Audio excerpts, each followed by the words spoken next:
are oppressed. We are exploited. We are denied not only civil rights, but even human rights. How great I am. If you're some man, what the rock You want first place, come play with me. You want second place, go somewhere else.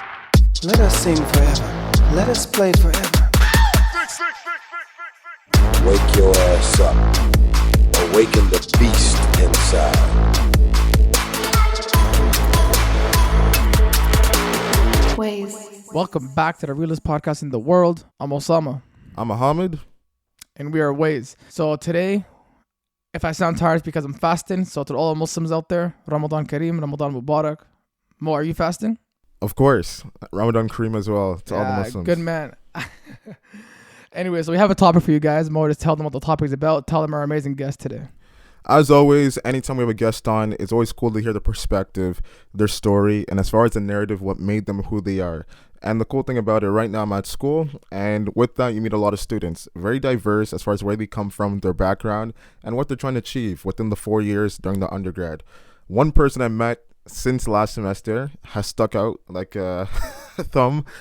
She's very enthusiastic, very courageous, very knowledgeable, and just interesting as far as who she is, her personality, and what she brings to the table. And plus how giving and like how caregiving she is as helping people with assignments, questions, and answers about any subjects pertaining to the course material. And I'm super happy, ecstatic to have her on today because she's been waiting to come on, and she has a lot to say. Just like anyone else, she has a story. And with that, we are very happy and excited to have on Justine. Welcome to the podcast, and let everyone know where they can follow you.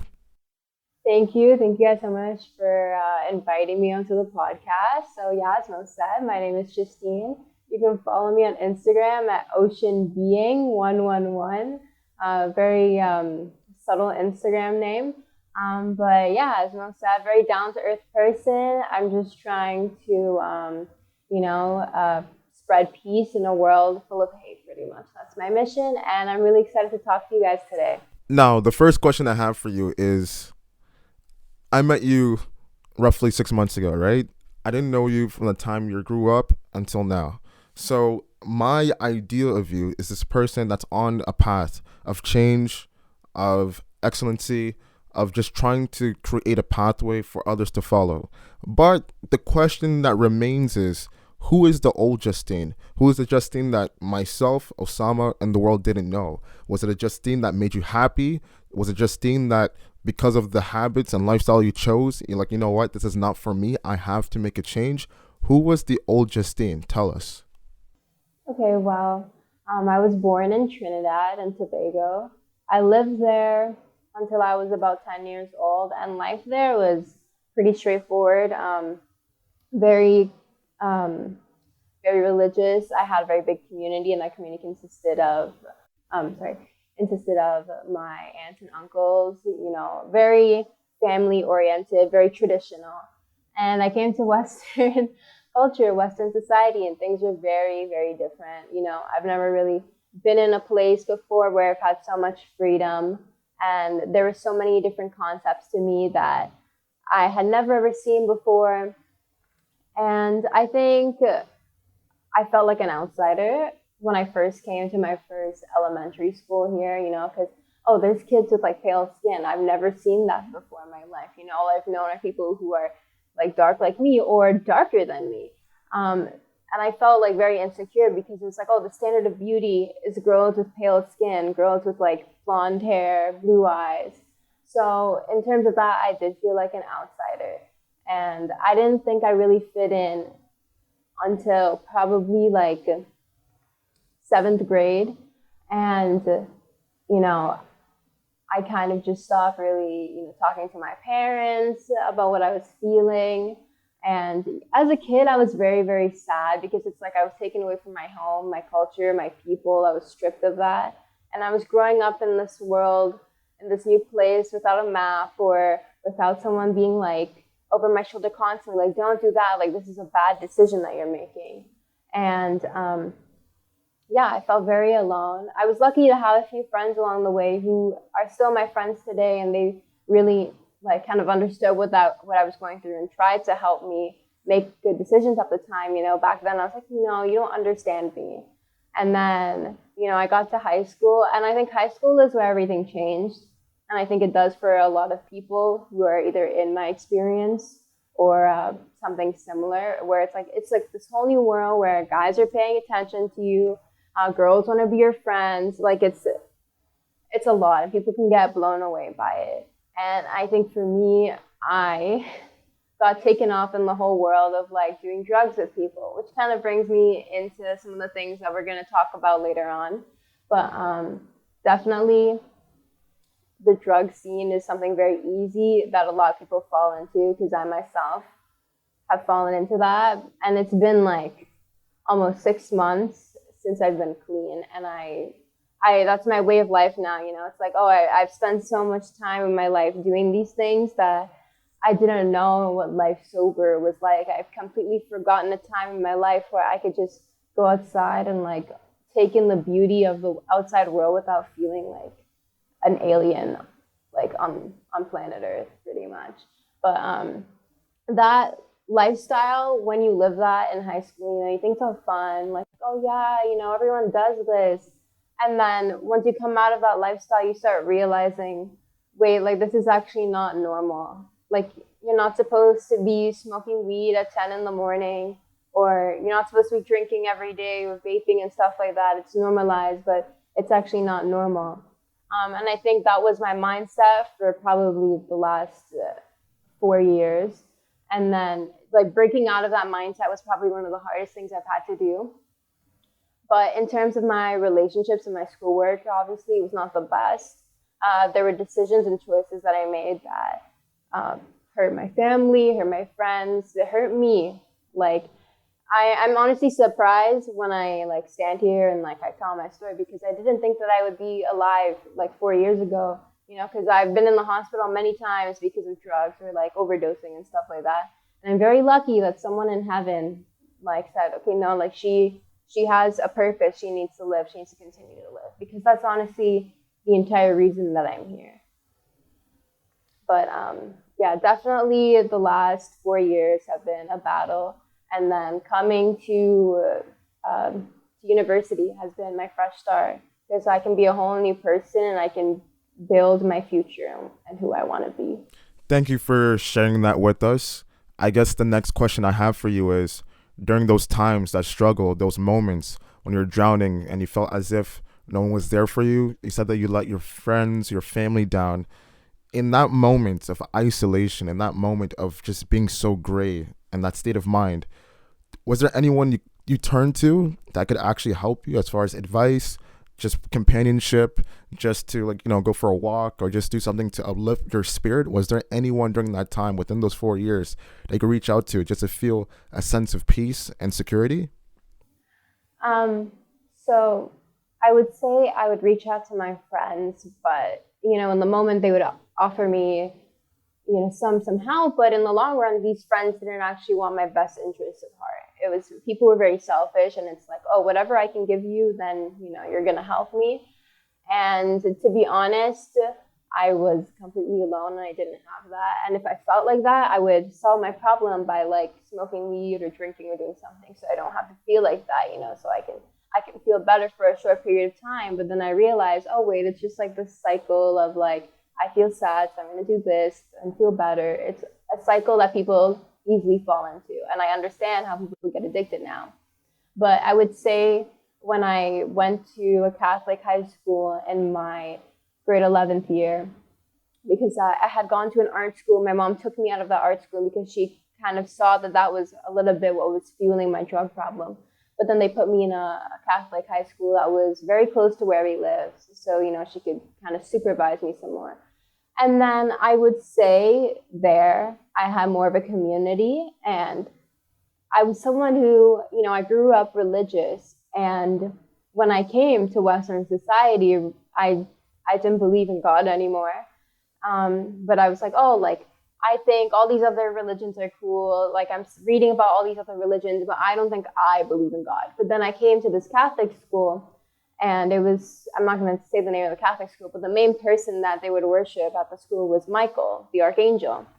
So sometimes when I would feel down, even though I wasn't religious, so to speak, at that time, I would, in my moments of struggle, I would pray out to Michael, the archangel, and I would feel somewhat better. Now, obviously, high school experience is very different for every kind of person, but at the same time, there's certain patterns that reoccurs, and you see this interpretations, whether it's through movies, TV shows, music videos, and songs. Now, the biggest show, arguably, right now on the planet, at least in North America, especially for the teen audience, is Euphoria. And the whole argument about Euphoria is the fact that is it being over dramatical as far as high school experience pertaining to cliches, or is it giving a bad representation of the scenarios that people go through and just highlighting it, just exposing it to make it appear as if it's a fantasy, it's a real life, fun, celebratory kind of initiative? What do you see when you watch Euphoria? Does it make you feel angry that you guys are over centralizing this experience that myself and other people have to go through, or are they actually doing a good job at letting you know what comes with stepping into these boundaries that could change your life forever? Yeah, so I do watch Euphoria, and what's interesting is I watched it at a time where I was going through my drug addiction, and at a time where I'm like completely clean, completely sober. So I would say that majority of people in high school, a good population of them probably do drugs, right? That is the reality for most high schools. And I would say, well, I'm speaking from my personal experience, other people might have different experiences and encounters with drugs, but I would say it does do a good job at capturing just what that world is and what that lifestyle is. But I think that it would be better if they also focused a little bit more on like the other people that go to the school, because there are other people who go to high schools that don't condone these things, have never touched drugs. But aside from that, yeah, the lifestyle is shown as glamorous, as fun, as bougie. You see all these actors and they're going around, they're going partying, they're having sex, no repercussions. But what people don't pay attention to is, okay, but look at the relationships with Rue and her mother, or look at the relationships with Cassie and her family. Like that's everything that you're losing. All the relationships that are being strained because of the drug choices, of the lifestyle choices. Like it's very damaging. And I think, with Rue, particularly in the series, they do a good job at showing what happens to, girls or even people who get in this lifestyle, but girls in particular can be dangerous. There's theories about sex trafficking in that show, when Rue gets the suitcase and everything. So I think the main problem with the show, though, is that they glamorize it too much. And I think the message doesn't get reciprocated to the audience. Most viewers, they look at that, they put on their fancy makeup and everything, they dress up like the actors and everything, but they don't actually understand, okay, what is the show trying to tell me about the lifestyle that these people live, about the choices that they make, about, how damaging this is to them and to their family. You're right, definitely right. And I think that the number one fact that Hollywood tends to glamorize a lot of things does blind the audience eyes as to what the real message is and how to interpret it, to obviously learn what to take away from it, as opposed to trying it on and making your lifestyle worse. The next thing I want to ask you about is something that I don't think we've ever talked about on the podcast, really. And it's the topic about birth control, because birth control is something that a lot of people, especially obviously a lot of young girls, get introduced to, especially in high school. And the way they get introduced to it is very informal. It's not like you learn about it in sex class, whether grade 10 or 11 or 12, what to do with it, what not to do with it, because obviously a lot of girls don't really take gym class in later years of high school. But can you tell us, at least from your experience or what you've seen or what you heard, about the idea of birth control? Like, how does young girls get introduced to it? What does it mean as far as the value? Is it something that every girl feels as if they should have? And is there any side effects? Is there any negative, traumatic, idealistic things that comes with being on birth control? Yeah, so absolutely. Now, first off, I just want to say that it really means so much to me that you guys can, share this on your podcast, because in truth, I think women who listen to this, girls who listen to this, wherever in the world they might be, you might actually really, really be helping them from a lifestyle of pain, of just, it's horrible. So birth control is something I can talk about for hours, but I will keep it short for the sake of other topics on the podcast. But yeah, so basically I have endometriosis. So I'm a little bit different than other women, which means that the tissues that line my uterus grow on the outside. So it makes it harder to get pregnant and stuff like that. And my mother also has endometriosis. I'm pretty much a miracle that I'm here today because they told her that she couldn't have kids. So with endometriosis comes very painful periods, may come irregular. So I was prescribed birth control right after I got my first period, and I got it very late. I was about 16. So in high school, I was prescribed birth control by my doctor. She was like, this will help regulate your period so you can keep track of it. You can know when it's going to come every month.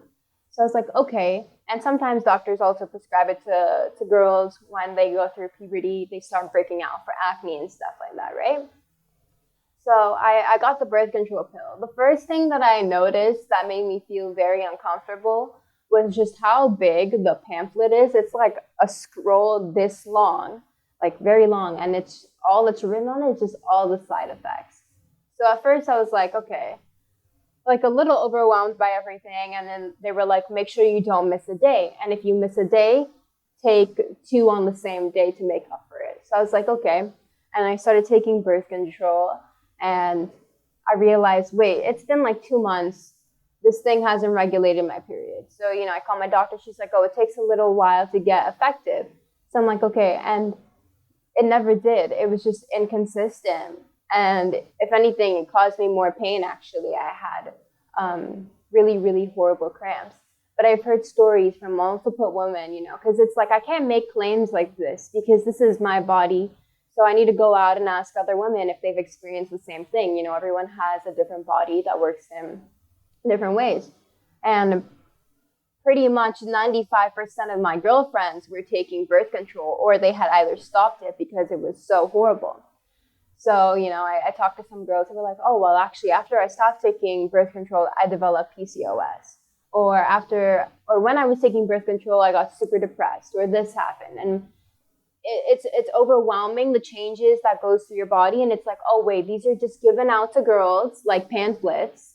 Like it's the only solution. Like doctors don't be like, okay, yeah, go live a healthy lifestyle, eat this, go on a diet, work out. Because, back when women didn't have medicine and stuff, what do you think they did? They probably ate healthy food and worked out and had to work and take care of children and stuff like that. They probably didn't have birth control, but I'm getting off topic here a little bit. But yeah, so many girls that I've talked to, they're like, birth control was absolutely horrible. It destroyed my body, and I'm never going back on it. And some girls were taking it so they could prevent pregnancy, and they were like, honestly, like, I think I'm just better off, either not engaging in intercourse or using different types of contraception. And the biggest thing about birth control that I don't think people know, and if they know, it would be shocked, because the first time that I found this out, I was tremendously shocked. And there are many articles that you can find online.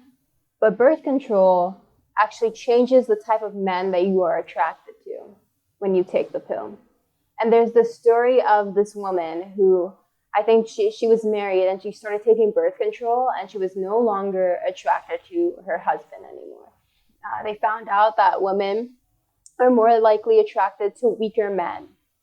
And I think that was definitely the shocker, because if that is a thing, like, that is very, very serious. If women are taking birth control and, oh, wait, the men that they're attracted to on birth control aren't actually like what they like and stuff, like, that's a serious problem, because it's changing like your sense of attraction, your hormones and stuff like that to a serious, serious level to affect who you like. And then the last thing that I would have to say about birth control is, just because doctors are, backed by science and they've gone to medical school and everything, does not always mean that they know everything. Okay, like every other realm or every other field, things are always changing, things are always evolving. But medicine in particularly, those companies are backed by CEOs who have a lot of money. And those same companies go to doctors and they're like, okay, you need to give out this birth control to this many people, or, you know, sell as much as you can. So they don't even care. Like, as long as a girl is in front of me and they probably don't really need the birth control, at least maybe not for a couple of years, oh, whatever, here you go, take some birth control, you know, because they're getting backed by these major corporations. They get the money at the end of the day, right? Money that they go and they probably buy a nice yacht or boat or something. Who knows? But it's a very, very selfish in that sense. And if you're oblivious to that, man, I honestly, I don't know what to say. But yeah, I think the honest advice that I can give to girls. Pardon?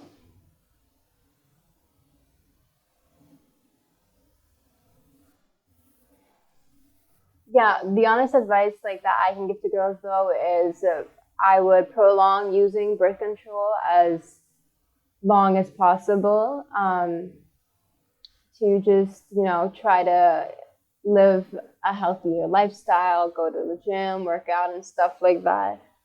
Birth control should be used as a last resort. In terms of contraception, there are other things that you can use and look into, like condoms and stuff like that. But definitely be wary of birth control. You know, I would say, or a lot of people, or people in my life tell me that I kind of remind them of the prodigal son.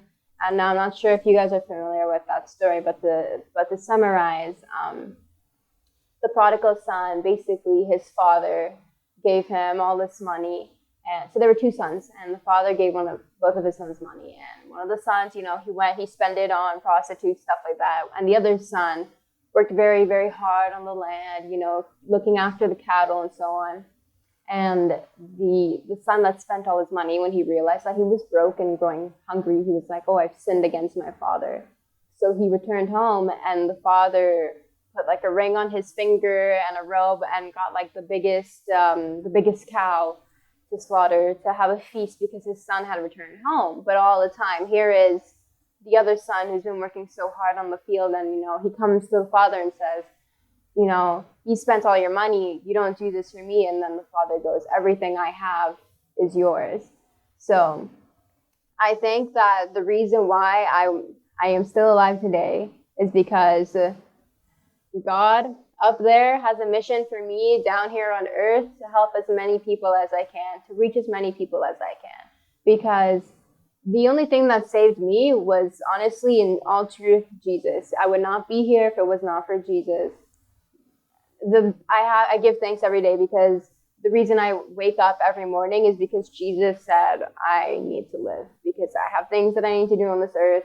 My mission isn't finished.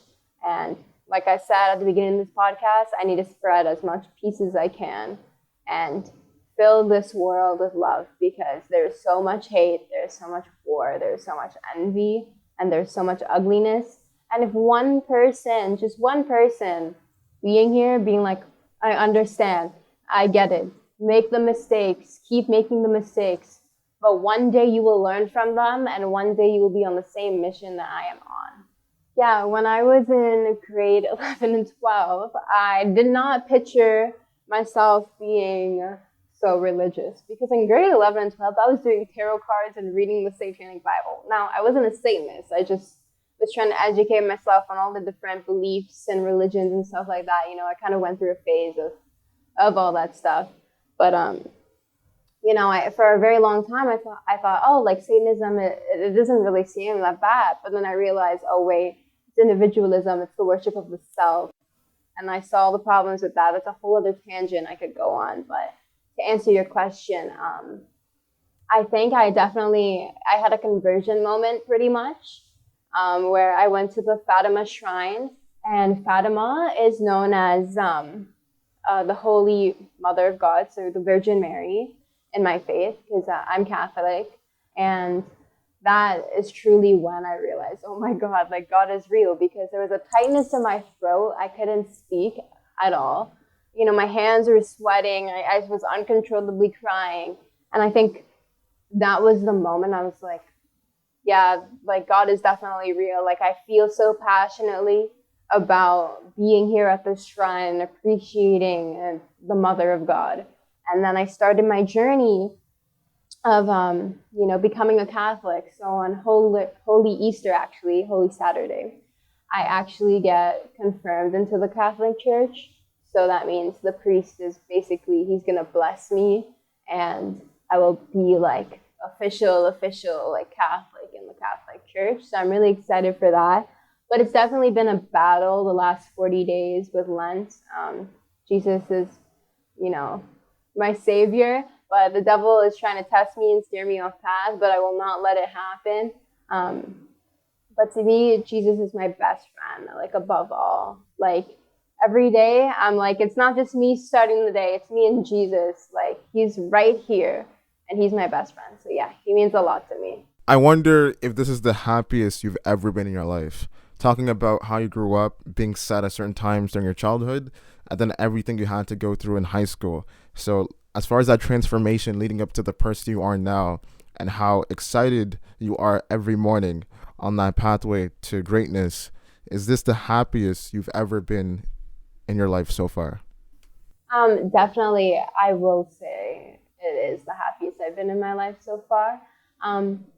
There are some times, though, where I wake up and I'm like, oh, I feel a little down today, a little low energy, but that's okay. It's totally normal to feel like that, even when you're at your happiness, because that's a normal, like, human emotion, human reaction, human feeling. And sometimes it's simply because, oh, it's raining outside, or it's super cold, or the sun isn't shining. Truly, I think in summer, well, when the sun is shining and people can go outside and everyone's outside is really, really like the time where I would just be able to blossom, because right now, I am happy, but I feel like because of school a little bit, I'm at a creative block, because I am an artist, and art is my whole world basically. So right now I'm kind of at a creative block, and I just need to get out of that. But I think the cure to that is just summer and taking a little break from school. But other than that, yeah, I'm very happy. There's people in my life that I never imagined I would have in my life, a lifestyle that I never thought I would be living, because to Justine in high school, 4 years ago, this lifestyle was something that I was like, ew, like that can never be me. Like it's very interesting to be on both sides of the spectrum now. The next thing I want to talk about is materialism. And materialism kind of replaces faith in a sense, because you're taking your beliefs, your conviction, and your submission in God, a higher power, a collective system, which is derived of any religion they believe in, and you're placing it in items in any manifestation, items that have no timeline as far as equitable value down the road, items that don't mean anything in the long run because they eventually fade or decay. But we live in a society where materialism is such a beautiful thing in a secular society. What do you think about materialism? Were you a materialistic person growing up, then you had to change, or you always viewed materialism to be a bad thing? What do you think about it? I think that's something that's always stuck with me since I was a kid, but I've never been a materialistic person. I think how I like to draw the line is, yes, I can own nice things and buy nice things, but the thing that draws the line is, what value do I actually put in these things? What meaning? I don't hold it on a higher standard or anything like that, Like, this ring right here, it's simply just a ring. If I toss it, it's gone. I don't care about it, right? What's more important to me are the values that I have, what I believe in, my beliefs, my morality, my family, my faith, Christ. Those are the things I believe in, because when all the materials are gone, which, they can be gone in a second, house fire, anything at all. When all those things are gone, what do you have to believe in? And the answer is nothing. There's nothing there. But the things that last is the beliefs that you have, your values, the memories that you have, your family who's been there since day one, and Christ, because in my faith, Christ is everlasting. Or in any religion, you automatically have a community that it's like, we're coming together to worship whoever it is that, other religions worship, but we're coming together worship this thing or this person or these gods.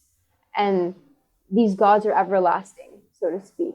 Because when all those materials are gone, when no one doesn't have the latest gadget to show off, there's this nothingness inside of them, you know? It's like, well, that's my entire identity, and now that that's gone, I don't know who I am. But people who are actually rooted in something firm, like a firm, recognized religion, so to speak, right? They're like, oh, I know what I believe in. I know who I am because these are my beliefs. These are my memories. This is my religion. My religion makes up me and who I am. Therefore, this is my identity. And I see this a lot with, I like to call it the New World religion to go along with the New World Order. But like the whole like, oh, magic crystals and tarot cards and spirituality, you know, and I see girls preaching this all over their Instagrams and stuff like that. And it's like, wow, these people aren't spiritual at all when they're the most materialistic people ever. Like ever. Like you ask that same girl, okay, can I take away your iPhone, your iPad, your all the stuff? They probably have a heart attack because they don't know who they are without those things. You take away their Instagram, they're like, oh, I don't know who I am. Like there's nothing behind that curtain. You guys thought we were done? I don't think so. We still gotta wrap it up. Please follow me at Kusa300. Follow my co-host Muhammad at Muhammad.global. Make sure to follow our page at Instagram. Also, make sure to subscribe to all our platforms. We drop every Wednesday at 12 p.m. Thank you. We'll see you next week.